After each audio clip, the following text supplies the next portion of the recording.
বছর পরে আলহামদুলিল্লাহ আল্লাহর রহমতে নানি বাড়িতে এসে আমি খুব ভালো আছি। এখন নাতি দিয়ে আসলো, কিছু তো খাওয়ালেন না আপনারা, এটা কেমন ভালো কথা হইলো? তাহলে একটা জিনিস দিতে হবে নাতিকে, নাতি যে আসছে নাতিকে কিছু দিতে হবে না? কি দিবেন নানি বাড়ির লোক? হ্যাঁ, ভোট দেবেন। কিসে ভোট দেবেন? ধানে। প্রিয় ভাই বোনেরা, উপস্থিত মুরব্বীবর্গ, মা বোনেরা, আজকের এই বিশাল নির্বাচনী জনসভায় আমরা সকলে এখানে একত্রিত হয়েছি। কেন একত্রিত হয়েছি? আমরা এই যে সামনের 12 তারিখে যে নির্বাচন অনুষ্ঠিত হবে, সেই নির্বাচনে বহু বছর পরে এই বাংলাদেশের মানুষ তাদের রাজনৈতিক অধিকার প্রয়োগ করবে। এই যে বললাম, এই মঞ্চের পাশে 13টি পরিবারের সদস্য এখানে বসে আছে। এই মানুষগুলোর স্বজনরা এই অধিকার অর্জনের জন্য, বাংলাদেশের মানুষের অধিকার অর্জনের জন্য নিজের জীবন উৎসর্গ করেছিল। গত 16 বছরে আমাদের বহু নেতাকর্মী অত্যাচার নির্যাতনের শিকার হয়েছিল বাংলাদেশের মানুষের এই রাজনৈতিক অধিকার অর্জনের জন্য। আজ আমাদের সামনে এই আল্লাহর রহমতে এই সুযোগ এসেছে। আজ আল্লাহর রহমতে আমাদের সামনে এই সুযোগ এসেছে।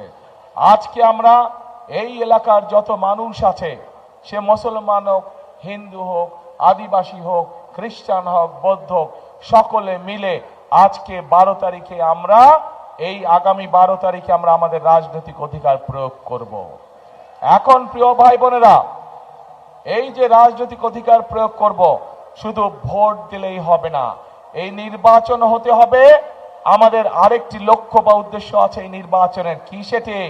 সেটি হলো দেশ পুনর্গঠনের নির্বাচন। বিগত 16-17 বছর ধরে এই এলাকা সহ, দিনাজপুর এলাকা সহ, সমগ্র উত্তরাঞ্চল সহ সমগ্র বাংলাদেশের মানুষকে তাদের অধিকার থেকে বঞ্চিত করা হয়েছিল। তাদেরকে তাদের ন্যায্য অধিকার থেকে বঞ্চিত করা হয়েছিল। সমগ্র বাংলাদেশে বঞ্চিত করা হয়েছিল। তরুণ সমাজ, যুবক সমাজের নারীদের অধিকার থেকে নারীদেরকে বঞ্চিত করা হয়েছিল। তরুণ সমাজ, যুবক সমাজের সদস্য, তাদের কর্মসংস্থানের ব্যবস্থা ঠিক মতন করা হয়নি। এলাকার ঠিক মতন উন্নয়ন করা হয় নাই। মিল ফ্যাক্টরি স্থাপন করা হয় নাই। বাংলাদেশের ভবিষ্যৎ সন্তান যারা, তাদের শিক্ষার ব্যবস্থা ঠিকভাবে করা হয় নাই। এলাকার রাস্তাঘাটে ঠিকভাবে পুনর্নির্মাণ করা হয় নাই, মেরামত করা হয় নাই। হাসপাতালগুলোতে ঠিক মতন ডাক্তারের ব্যবস্থা করা হয় নাই। স্কুল কলেজগুলোতে ঠিক মতন শিক্ষকদের ব্যবস্থা করা হয় নাই। প্রিয় ভাই বোনেরা, এই অবস্থার পরিবর্তন করতে হবে। আপনারা কি অবস্থার পরিবর্তন করতে চান? তাহলে প্রিয় ভাই বোনেরা, আমরা অতীতে দেখেছি ধানের শীষ যতবার দেশ পরিচালনার দায়িত্বে ছিল, ধানের শীষ চেষ্টা করেছে যে এলাকার উন্নয়ন করতে, স্কুল কলেজ, রাস্তাঘাট, মসজিদ, মাদ্রাসা নির্মাণের চেষ্টা করেছে। ধানের শীষ চেষ্টা করেছে কিভাবে নারীদের শিক্ষার ব্যবস্থা করা যায়। ধানের শীষ চেষ্টা করেছে কিভাবে বেকারদের কর্মসংস্থানের ব্যবস্থা করা যায়। প্রিয় ভাই বোনেরা, এই দিনাজপুর অঞ্চলকে সমগ্র বাংলাদেশ জানে কৃষি প্রধান দেশ হিসাবে, কৃষি প্রধান এলাকা হিসাবে, তাই তো নাকি? এখন এই কৃষি প্রধান যে অঞ্চল, কৃষি প্রধান যে এই এলাকায় আমরা চাই কৃষির সাথে সম্পর্কিত শিল্প গড়ে তুলতে ধীরে ধীরে, যাতে করে কৃষির সাথে, যেমন এই এলাকার লিচু বিখ্যাত, বাংলাদেশ বিখ্যাত, জগৎ বিখ্যাত এই এলাকার লিচু, কিন্তু এই লিচুকে প্রক্রিয়াজাতকরণের মাধ্যমে আমরা বিদেশে রপ্তানি করতে পারবো, কিন্তু সেইটা এখনো করা সম্ভব হয়নি। কিন্তু 12 তারিখের নির্বাচনে ইনশাল্লাহ বিএনপি জয়যুক্ত হলে, ধানের শীষ জয়যুক্ত হলে, আমরা চাই এই দিনাজপুরের লিচুকে আমরা যাতে বিদেশে পাঠাতে পারি, হিমাগারে ঠিকভাবে রাখতে পারি, সেই পদক্ষেপ আমরা নিতে চাই। প্রিয় ভাই বোনেরা, এই এলাকার কাঠারিভোগ চাল, জগৎ বিখ্যাত এলাকার কাঠারিভোগ চাল, এই চালকে আমরা পৃথিবীর আনাচে কানাচে রফতানির মাধ্যমে পৌঁছে দিতে চাই। আপনারা কি চান? ইনশাল্লাহ আমরা সেই কারখানা এখানে তৈরি করতে চাই। লিচুর জন্য আমরা লিচু যাতে প্রক্রিয়াজাতকরণের মাধ্যমে সারা পৃথিবীতে পৌঁছে দেওয়া যায়, সেটির কারখানা আমরা এখানে তৈরি করতে চাই। প্রিয় ভাই বোনেরা, এই এলাকায় শুধু রফতানিমুখী বা শিল্প স্থাপন করলেই হবে না। আমাদের এলাকায়, এই এলাকায় বহু তরুণ যুবক আছে, যুবক আছে, যুব সমাজের সদস্য আছে, তাদের শিক্ষার আলো আছে, কিন্তু তাদের কর্মসংস্থান নেই। আমরা চাই এই এলাকায় বিভিন্ন রকম ভোকেশনাল এবং ট্রেনিং ইনস্টিটিউট তৈরি করতে, যার মাধ্যমে এই এলাকার ছেলে মেয়েদেরকে আমরা বিভিন্ন বিষয়ে ট্রেনিং দিতে চাই। বিদেশি ভাষা শিক্ষা দিতে চাই আমরা, যার মাধ্যমে তারা দেশেই হোক বিদেশেই হোক কর্মসংস্থান করতে পারে, নিজেদের কর্মের ব্যবস্থা করতে পারে। কি ভাই, এটি কি করব আমরা? এই ভোকেশনাল ট্রেনিং ইনস্টিটিউট করব? আচ্ছা, যদি করতে বলতে হবে তো ভাই কি করব? আমি তো বলছি করব, আপনাদের যদি বলেন চাই তখন ইনশাল্লাহ আমরা করব। চাই ইনশাল্লাহ। এখন প্রিয় ভাই বোনেরা, শুধু তাই নয়, এই যে মঞ্চের চারিদিকে হাজার হাজার মা বোনেরা আছেন, মঞ্চের ডানে বামে হাজার হাজার মা বোনেরা আছেন, এই মা বোনদের শিক্ষার জন্য এই এলাকার সন্তান খালেদা জিয়া উনি যখন দেশ পরিচালনার দায়িত্বে ছিলেন তখন সারা দেশে মেয়েদের শিক্ষার ব্যবস্থা ফ্রি করে দিয়ে গেছিলেন ইন্টারমিডিয়েট পর্যন্ত। আমরা চাই আগামী বিএনপি সরকার এই মা বোনদেরকে, যেই মা বোনদেরকে খালেদা জিয়া শিক্ষার আলো পৌঁছে দিয়ে গেছেন, সেই মা বোনদের সহ খেটে খাওয়া যত নারী আছে, যত গৃহিণী আছে, সবার কাছে আমরা ফ্যামিলি কার্ড পৌঁছে দিতে চাই। সকল মা বোনদের কাছে আমরা ফ্যামিলি কার্ড পৌঁছে দিতে চাই এবং এই ফ্যামিলি কার্ডের মাধ্যমে আমরা প্রতি মাসে মা বোনদের কাছে সরকার থেকে একটি নির্দিষ্ট পরিমাণ সহযোগিতা পৌঁছে দিতে চাই, যার মাধ্যমে তারা অর্থনৈতিকভাবে ধীরে ধীরে স্বাবলম্বী হয়ে উঠতে পারে। প্রিয় ভাই বোনেরা, আমরা সিদ্ধান্ত গ্রহণ করেছি এই এলাকা সহ সমগ্র বাংলাদেশী কৃষি প্রধান দেশ একটি, সমগ্র বাংলাদেশ কিন্তু দিনাজপুর অঞ্চল কৃষি প্রধান অঞ্চল। সেই জন্য আমরা সিদ্ধান্ত গ্রহণ করেছি যে সকল কৃষকের 10,000 টাকা পর্যন্ত কৃষি ঋণ আছে তাদেরকে সেই 10,000 টাকা পর্যন্ত কৃষি ঋণ সুদ সহ আগামী বিএনপি সরকার মওকুফ করে দিতে চায়। 10,000 টাকা পর্যন্ত সুদের এবং ঋণ কৃষক ভাইদেরকে শোধ করতে হবে না, সেটি আপনাদের হয়ে সরকার সম্পূর্ণভাবে সেটা মওকুফ করে দিবে। শুধু তাই নয় প্রিয় ভাই বোনেরা, এই অঞ্চলের বহু মানুষ বিভিন্ন রেজিস্টার্ড এনজিওর কাছ থেকে ক্ষুদ্র ক্ষুদ্র ঋণ গ্রহণ করেছে নিজের জীবনযাপন সংসার চালানোর জন্য, করেছেন না? এই ক্ষুদ্র ঋণও আমরা সরকারের পক্ষ থেকে শোধ করে দিতে চাই। এই ক্ষুদ্র ঋণের বোঝা আমরা চাই না আমাদের এলাকার মানুষ বহন করুক। প্রিয় ভাই বোনেরা, মা বোনদের হাতে যেরকম আমরা ফ্যামিলি কার্ড পৌঁছে দিতে চাই, ঠিক একইভাবে কৃষক ভাইদের হাতে আমরা কৃষি কার্ড পৌঁছে দিতে চাই। যেই কৃষি কার্ডের মাধ্যমে কৃষক ভাইরা তাদের ঋণ পেতে সুবিধা হবে। যেই কৃষক কার্ডের মাধ্যমে আমরা কৃষক ভাইদের কাছে তাদের যে পরিমাণ জমি সেইটি হিসাব করে আমরা তাদের কাছে তাদের প্রয়োজনীয় বীজ, সার, কীটনাশক পৌঁছে দিতে চাই, যাতে করে তাদেরকে অন্যের পেছনে পেছনে ঘুরতে না হয়। সরাসরি সরকারের পক্ষ থেকে সরাসরি কৃষক ভাইদের কাছে তাদের সহযোগিতা পৌঁছে যাবে, যার ফলে ধীরে ধীরে কৃষক ভাইদের অর্থনৈতিক মেরুদণ্ড মজবুত হবে ইনশাআল্লাহ। প্রিয় ভাই বোনেরা, আমরা চাই এই এলাকা সহ সমগ্র বাংলাদেশে এক শ্রেণীর মানুষ আছে যারা জীবন থেকে মৃত্যু পর্যন্ত আমাদের সঙ্গে থাকেন, জীবনের বাঁকে বাঁকে বিভিন্ন বিপদে আপদে আমাদেরকে পরামর্শ দিয়ে থাকেন। কারা তারা হচ্ছেন আমাদের মসজিদ মক্তবের খতিব সাহেবরা, ইমাম সাহেবরা, মুয়াজ্জিম সাহেবরা সহ অন্যান্য ধর্মের ধর্মীয় গুরু যারা আছেন, তারা এইসব ধর্মীয় ব্যক্তিত্ব। আমরা চাই সরকারের পক্ষ থেকে এইসব ধর্মীয় ব্যক্তিরা যাতে সম্মানের সঙ্গে বাস করতে পারেন, সেই জন্য সরকার থেকে আমরা প্রতি মাসে তাদের জন্য একটি সম্মানের ব্যবস্থা করতে চাই, যাতে তারা সম্মানের সঙ্গে জীবন যাপন করতে পারেন। প্রিয় ভাই বোনেরা, আমরা চাই আমাদের মা বোনরা, শিশুরা, সন্তানরা ঘরে বসে ছোটখাটো অসুখ বিসুখের চিকিৎসা যাতে ঘরে বসেই হতে পারে, সেই জন্য সমগ্র বাংলাদেশে পর্যায়ক্রমিক ভাবে আমরা 1 লক্ষ হেলথ কেয়ারার নিযুক্ত করতে চাই। তাদের কাজ হবে গ্রামে গ্রামে ঘরে ঘরে গিয়ে মা বোনদেরকে, শিশুদেরকে যে সকল অসুখ বিসুখ ঘরে বসে ঠিক করে দেওয়া যায়, হাসপাতালে যাওয়ার প্রয়োজন হয় না, সে মা বোনদেরকে সেই চিকিৎসা সুবিধা তাদেরকে ঘরে পৌঁছে দিতে চাই। এখন প্রিয় ভাই বোনেরা, একই সাথে আমরা আমাদের শিক্ষকদেরকে আমরা বিভিন্ন প্রকার ট্রেনিং দিতে চাই, যাতে করে শিক্ষকরা সঠিকভাবে আমাদের শিশুদেরকে, সন্তানদেরকে সঠিকভাবে শিক্ষা প্রদান করতে পারেন। এই জন্য প্রাইমারি স্কুল সহ সেকেন্ডারি স্কুলে, হাই স্কুলে যে শিক্ষক আছে, ধীরে ধীরে পর্যায়ক্রমিক ভাবে প্রত্যেক শিক্ষকের কাছে আমরা একটি করে কম্পিউটার পৌঁছে দিতে চাই, যেই কম্পিউটারের মাধ্যমে তারা নিজেরা ট্রেনিং প্রাপ্ত হবেন এবং যেই কম্পিউটারের মাধ্যমে তারা তাদের শিক্ষার্থীদেরকে তারা শিক্ষা দিতে পারবে। এখন প্রিয় ভাই বোনেরা, এই যে আমি আপনাদের সামনে আগামী 12 তারিখের নির্বাচনে আপনারা কি করবেন আসছি সেই কথায়। এই যে আমি 12 তারিখে নির্বাচনের আগে 12 তারিখে আমরা যদি নির্বাচিত হই ইনশাআল্লাহ আপনাদের দোয়ায়, আল্লাহর রহমতে, তাহলে আমরা কিভাবে দেশের মানুষের জন্য কাজ করব, কিভাবে দেশ পরিচালনা করব, কিভাবে মানুষের ভাগ্যের পরিবর্তন করতে চাই, তার সংক্ষিপ্ত পরিকল্পনা আপনাদের সামনে তুলে ধরে। সবাই কি পরিকল্পনাগুলো কম বেশি শুনেছেন? কি ভাইরা শুনেছেন? আচ্ছা, এখন প্রিয় ভাই বোনেরা, পরিকল্পনা তো আরো আছে। এই এলাকার মানুষের আরেকটি বিরাট চাহিদা আছে, বিশেষ করে এই পুরা গ্রেটার দিনাজপুর, রংপুর সহ, সেটি হচ্ছে তিস্তা ব্যারেজ। দিনাজপুর অঞ্চলেরও বহু অঞ্চল আছে, দিনাজপুর জেলারও, যারা তিস্তা ব্যারেজের উপকারিতা পেয়ে থাকেন বা অতীতে পেয়েছেন। আমরা এই তিস্তা ব্যারেজ মহা পরিকল্পনা আবার চালু করতে চাই, যার ফলে এই তিস্তা ব্যারেজ যদি ইনশাল্লাহ চালু হয়, তাহলে এই উত্তরাঞ্চলের মানুষের পানির কষ্ট লাঘব হবে। এখন প্রিয় ভাই বোনেরা, এই সংক্ষেপে এই হচ্ছে আমাদের বিএনপি ধানের শীষের পরিকল্পনা।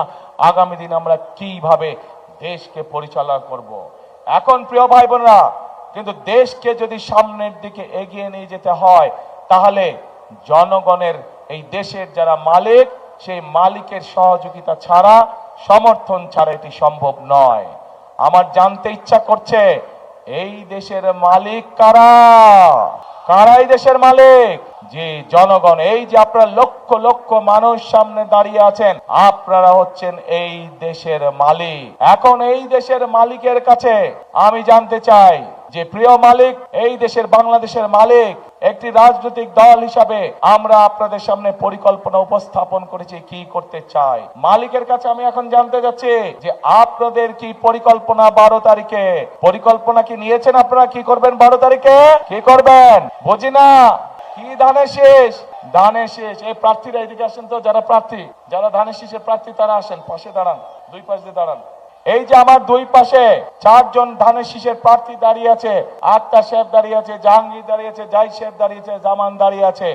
এই মানুষগুলোর হাতে আমরা ধানের শীষ তুলে দিয়েছি, দেখতে পাচ্ছেন? এই মানুষগুলোকে আমরা দায়িত্ব দিয়েছি, এই দিনাজপুর অঞ্চলের উন্নয়নের দায়িত্ব দিয়েছি। কিন্তু 12 তারিখে যদি আপনারা আপনাদের পরিকল্পনা সফল করেন, তাহলেই এদের পক্ষে সম্ভব এই এলাকার মানুষের প্রতি দায়িত্ব পালন করা। প্রিয় ভাই বোনেরা, প্রিয় মুরব্বীবর্গ, প্রিয় মা বোনেরা, আমরা কি এদেরকে আপনাদের কাছে ছেড়ে দিতে পারি? এদের দায়িত্ব কি আপনাদের হাতে দিতে পারি 12 তারিখ পর্যন্ত? ইনশাআল্লাহ। তাহলে 12 তারিখে এই 4 ব্যক্তি, এই যে সামনে আদিবাসী ভাই বোনেরা বসে আছেন সহ, এখানে সকল ধর্মের ভাই বোনেরা, বহু ধর্মের ভাই বোনেরা বসে আছেন, আপনাদের সকলের কাছে আমি এই 4 ব্যক্তি সহ আমাদের আরো 2 জন তারা আসতে পারেননি, তাদেরকে আপনাদের কাছে আমি দিয়ে গেলাম। 12 তারিখ পর্যন্ত আপনারা এই মানুষগুলোকে ইনশাআল্লাহ দেখে রাখবেন। 13 তারিখ থেকে ধানের শীষ বিজয় হওয়ার পরে এদের দায়িত্ব হচ্ছে প্রতিদিন আপনাদেরকে দেখে রাখা, এই এলাকার উন্নয়নকে দেখে রাখা, এই 4 ব্যক্তির দায়িত্ব। ঠিক আছে তো? ইনশাআল্লাহ। বসেন প্রিয় ভাই বোনেরা, প্রথমেই বক্তব্যের শুরুতে প্রথমেই বলেছি যে এটি কিন্তু আজকে আমার খুব ভালো লাগছে, কারণ আমি নানি বাড়িতে এসেছি। কিন্তু নানি বাড়িতে কিন্তু আপনারা আমাকে বললেন দিবেন, কি দিবেন? ভোট দিবেন। আরেকটা কথা, এই দিনাজপুর অঞ্চলের প্রধান ফসল কি? কে?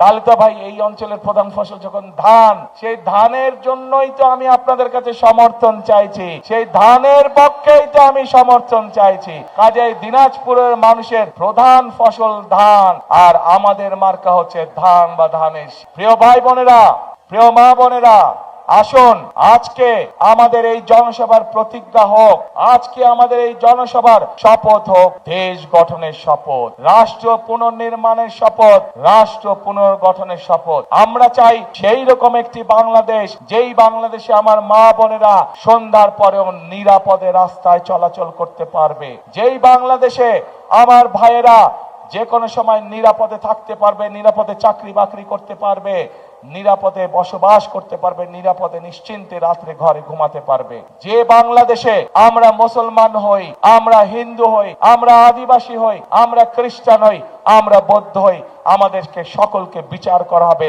আমাদের যোগ্যতা এবং মেধার ভিত্তিতে। আমাদের পরিচয় আমাদের ধর্ম নয়, আমাদের পরিচয় আমাদের জাতি, আমাদের পরিচয় হবে আমাদের মেধা, আমাদের পরিচয় হবে আমাদের যোগ্যতা।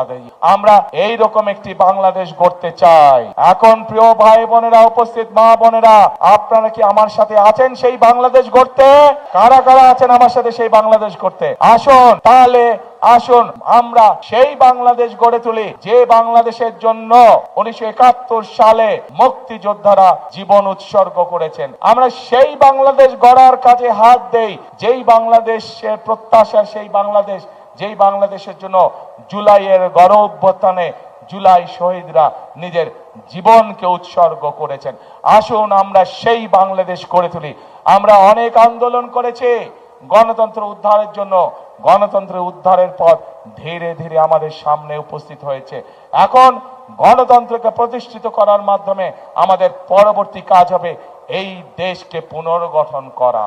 প্রিয় ভাই বোনেরা, আজ এই নির্বাচনী জনসভায় আমি হয়তো আমার প্রতিপক্ষ সম্পর্কে, রাজনৈতিক প্রতিপক্ষ সম্পর্কে আপনাদের সামনে অনেক কথা বলতে পারতাম, কিন্তু আমি যদি মানুষ সম্পর্কে গীবত করি, রাজনৈতিক প্রতিপক্ষ সম্পর্কে বকাবকি করি, তাতে কি জনগণের কোনো উপকার হবে? জনগণের কোনো উপকার হবে না। জনগণের উপকার তখনই হবে যখন একটি রাজনৈতিক দল হিসাবে আমরা জনগণের জন্য এবং দেশের জন্য সঠিক পরিকল্পনা গ্রহণ করতে পারবো। জনগণের জন্য তখনই ভালো হবে, দেশের জন্য যখনই ভালো হবে যখন আমরা জনগণের সমর্থন নিয়ে, জনগণের সহযোগিতা নিয়ে, জনগণের ভোট নিয়ে আমরা দেশ গঠনের কাজে হাত দিব। তখনই জনগণের ভাগ্যের পরিবর্তন হবে। কাজে প্রিয় ভাই বোনেরা, আমাদের ভাগ্যের পরিবর্তন আমাদেরই হাতে।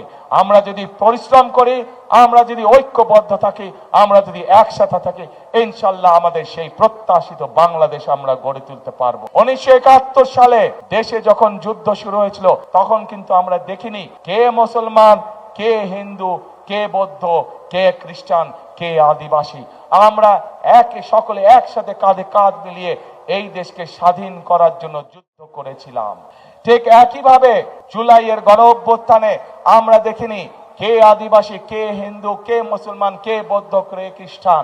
আমরা সকলে কাঁধে কাঁধ মিলিয়ে রাজপথে নেমে এসেছিলাম এবং স্বৈরাচারকে এই দেশ থেকে বিতাড়িত করেছিলাম। প্রিয় ভাই বোনেরা, আজ বাংলাদেশ জাতীয়তাবাদী দল বিএনপির পক্ষ থেকে পরিষ্কারভাবে আমি একটি কথা বলতে চাই। আমরা সকল ধর্মের মানুষকে সাথে নিয়ে শান্তিতে বসবাস করতে চাই এই বাংলাদেশে। আমরা সকল ধর্মের মতের মানুষকে সাথে নিয়ে আমাদের আগামী দিনের প্রত্যাশিত বাংলাদেশকে ধীরে ধীরে গড়ে তুলতে চাই। কাজেই সেই প্রত্যাশিত বাংলাদেশকে যদি গড়ে তুলতে হয়, আমাদেরকে ঐক্যবদ্ধ থাকতে হবে।